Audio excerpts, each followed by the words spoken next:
All right. Welcome to Inside the Grind podcast, the podcast for people building real coffee shops. Every episode, we sit down with someone who's deep in the day to day, hiring, fixing, worrying, making hard choices, and still showing up to serve. These are honest stories from founders in the thick of it. No fluff, no ego, just the real grind and what's getting them through. If you're building something on your blog, this one's for you. Brought to you by Coffee Futures Fund. All right, all right. Welcome to Coffee Futures Fund Conversations. I'm here with Trevor, and I am so excited for this conversation, Trevor. How are you? How do you feel? I'm very excited. Very excited to be part of the team, part of the fund, and excited to get into it and start supporting some folks in making great coffee. Love that. Love that. That is all we need. There's so much to learn from you. And honestly, although we're doing it for Coffee Futures Fund and the conversations for the industry and for the folks, but selfishly, I get to be on the front seat asking questions, my personal questions as a dreamer of coffee, of a coffee shop owner. How do I do? What do I do? And there's so much to learn from you. So I'm supremely excited about that. So, on that note, I want to first of all ask you the Trevor Corlett, right? So, what are you thinking these days? What am I thinking these days? Holy smokes. What am I thinking these days? Yeah, I think from a big picture perspective, 25 years in the industry, if I'm looking backwards, there are a lot of moments right now where it's kind of amazing to see, I think, how far I've come, how much I've grown, that I've survived certain decisions and experiences. And I think both on a personal level, but on a business level as well, and my journey as an entrepreneur. And I think more and more I look at, trying to take away the pieces that impacted me in the most positive way, how I can lean into those more moving forward. I think, there's probably a risk. I think on a day-to-day level, I look at, hey, am I still excited about this? Is this what I still want to be doing? There's some industry folks that had posted something on social media just within literally the last 24 hours about, hey, nobody told me that 10 years in owning my own cafe, I wouldn't have a personal life. And I'm like, was I supposed to have a personal life after 10 years? No one told me that 25 years in. But I think all joking aside, as a small business owner, regardless of the industry you're in, there is sort of that expectation that you're not going to have a life. And I think there are sacrifices that are made, but also, man, as I was started to say, in hindsight, I'm looking back and thinking, wow, I've been blessed to have some pretty amazing opportunities to do some cool things. And to create something that I think hopefully still at the end of the day does what I always intended it to do, which is to provide pretty cool experiences that bring people joy on a day-to-day basis. Love that. I love that.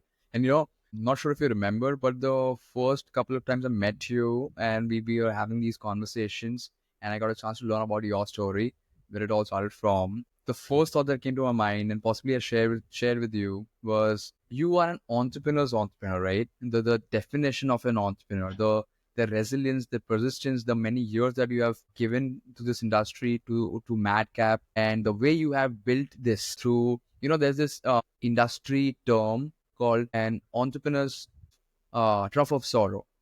Because it means it comes with its own bumpy ride. You feel like, holy smokes, I have the best idea in the world. And then you start slowly picking your way up. And then you're realizing, okay, there's more to do. There's more to come. There's progress. And you're like, okay, another roadblock. Now, how do I get over this? This is, again, my startup threatening event.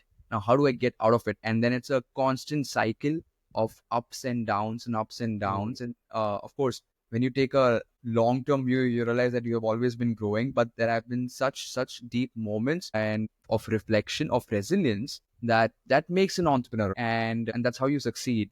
I really want to know, what is life of a coffee entrepreneur? How do you see it from your vantage point and from the industry that you have observed over 2.5 decades? Yeah, I think it's twofold. I mean, I think, so for example, when I started Madcap, I had a very specific thing that I wanted to create. I'm in a cafe and roastery business. I had had a couple failures already. And by this point, I had really narrowed in on who I wanted to be and what I wanted to create. And I would still tell you that there was still a lot of naivety in what that was going to look like, and what my role within that was.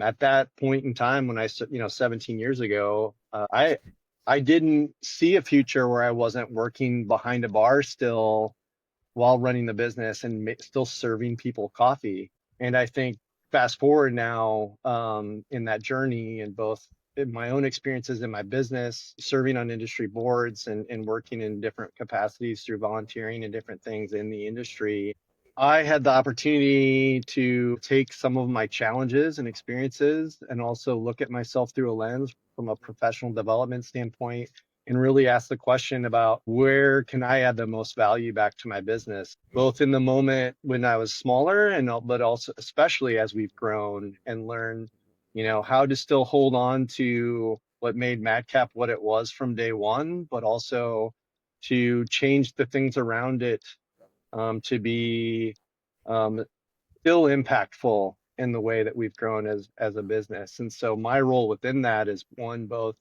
sort of the North Star as it relates to culture and maintaining the values of the business and ensuring that the team knows what those are and what the expectations for everybody on the team is, regardless of what department they're in or what capacity they work within. And then making sure that people have the tools they need to be successful in supporting the organization. I love that. So, if I may ask, what is success for you today? And if you look back to Trevor when you were starting out, what was success for you then? And is it different? The definitions of success then and now Mm. hasn't meaning changed for you? Yeah, the meaning has changed. I mean, I think when the definition of that for me when I started the business was I just wanted to have a business that I was proud of at the end of the day and could pay for baby diapers. That was my lofty definition of success at the time. I think now it's extremely different. I mean, I think those base level needs didn't go away, but now my business has grown. I now have a lot of people who I am responsible for ensuring the business's success and sustainability ensures the livelihood of all those people that I employ. Our goals from how we interact with our vendors, our coffee producers that we're buying coffee from, so their experiences with my business is Yep. a KPI for us in terms of how successful we are. Do we have strong relationships with our coffee producers in the sense where they want to keep working with us year after year and supplying coffee to us and being represented by Madcap? Do I have employees in the cafe or the roastery who they want a long-term career here? Are they looking elsewhere, or have we created an environment where there's room for growth and opportunity, and a culture that people want to be a part of? So yeah, success now it's much broader. There's always, every business should have financial goals and where you're trying to achieve financial sustainability, but it's much deeper than that as it relates to the people I employ and the partners we work with and how we impact those relationships and their success. Yeah, yeah, it's meaningful. And I like that you always talk about the stakeholders, the community, the entire group of people that Madcap that you are interacting with, and your success essentially is their success, all of your success.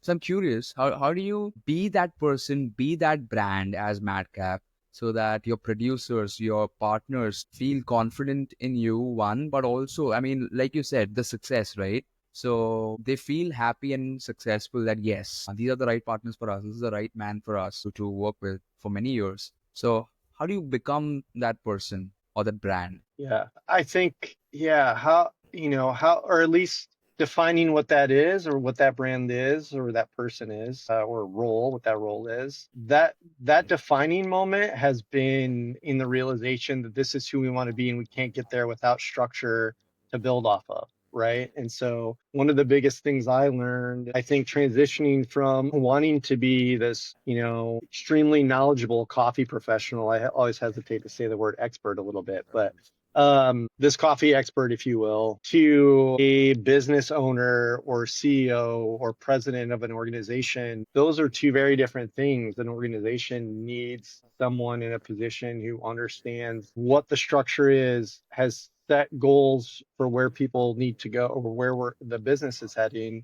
and where the people of that organization, how they fit into that and where they need to go. And so there was a point with which I really realized, hey, you start out sort of being resistant to structure, things grow organically, it feels really good, but then the more you grow, the more that miscommunication happens. There's a lack of clarity. Not everyone knows, there's a lot of overlap. There's a lot of wearing of hats, and then there's fewer wearing of hats, and things that just happen naturally with growth. And so the realization that, hey, we need to have a structure, we need to have clarity. We need people want to know what their role is, what their purpose is, and what they can focus on growing. And are we supporting them to get there?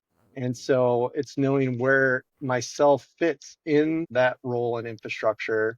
And then the clarity, I mean, so yeah, you mentioned, the impact that you have in your community, that community being comprised of both, your employees, your vendors, your partners, and all those individuals. And so your effectiveness in those relationships is having open communication and expressing. I mean, one of our core values is the pursuit of humility as a company. And so if we work, first of all, we're in the business of hospitality. And so you can't really be hospitable without having bringing humility into a conversation or a relationship or interaction. And I think entering into those conversations, whether it's with a vendor or a customer that you're serving a beverage to, we want and crave for feedback in that environment, because if I'm not hearing directly from those individuals and I'm only self-assessing where my success is, then I don't really know where the success is, right? And so it's really been building that structure and creating those feedback loops and having a willingness to